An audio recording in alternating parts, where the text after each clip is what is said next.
kumanaan ka mid ah dadweynaha ku dhaqan magaalada Gabiley ee xarunta gobolka Gabiley ayaa saaka aroortii hore isugu soo baxay salaada roob doonta oo ay eeba ku bariyeen in uu eeba roob u shubo tukashada salaadaasi roob doonta ayaa waxa kala soo qayb galay barsaab ku xigeenka gobolka Gabiley ahna ku sinaa barsaabka gobolka Gabiley Ali Cabdillaahi Ali Case maayarka magaalada Gabiley xogeyaha fulinta dawladda hoose ee degmada Gabiley mudane Cabdiraxmaan Nuur Bakar mas'uuliyiin ka socda wasaaradda diinta iyo awqaafta ee gobolka Gabiley waxaana ugu horreyn halkaasi khudbad alla bariya ka soo jeediyay imaamka masjid jaamaca weyn Sheekh Xasan Jaamac waxaana sheekhu halkaasi ka soo jeediyay duco alla bariya waxaana yahay sida tan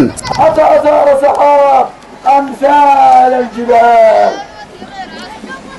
ثم لم ينزل رسول الله صلى الله عليه وسلم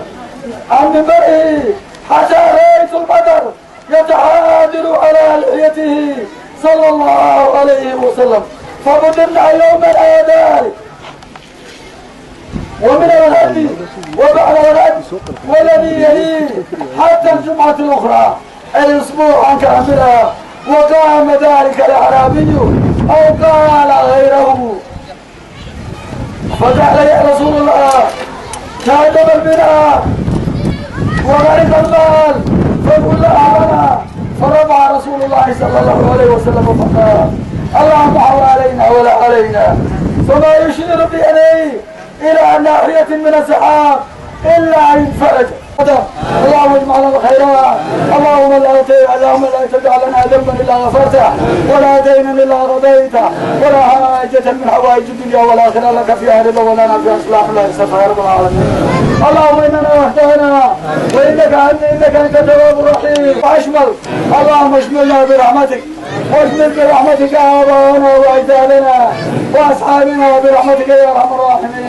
الهنا اله الاولين والاخرين اللهم انا دعوناك كما امرتنا فاجبنا كما وعدتنا sidoo kale ku sinaha barsaabka Ali Cabdillaahi Ali Case oo isagu halkaasi dadweynaha kala hadlay ayaa sheegay in ay isa saamaxaan isla markaasina loo baahan yahay in eeba la bariyo roobdoon waxaanu tilmaamay in muddooyinkii ugu dambeysay ay xoolaha iyo beeruhuba ay abaar u ba'een isla markaasina loo baahan yahay in aynu eeba barino roobdoon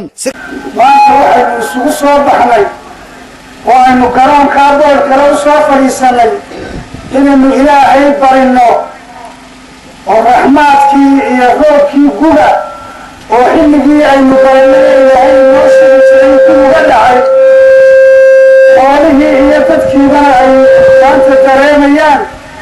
inaynu ilaahay barino in ilaahay roobkii iyo raxmaadkii si degdega noogu soo shubo ilaahayna waynu baryaynaa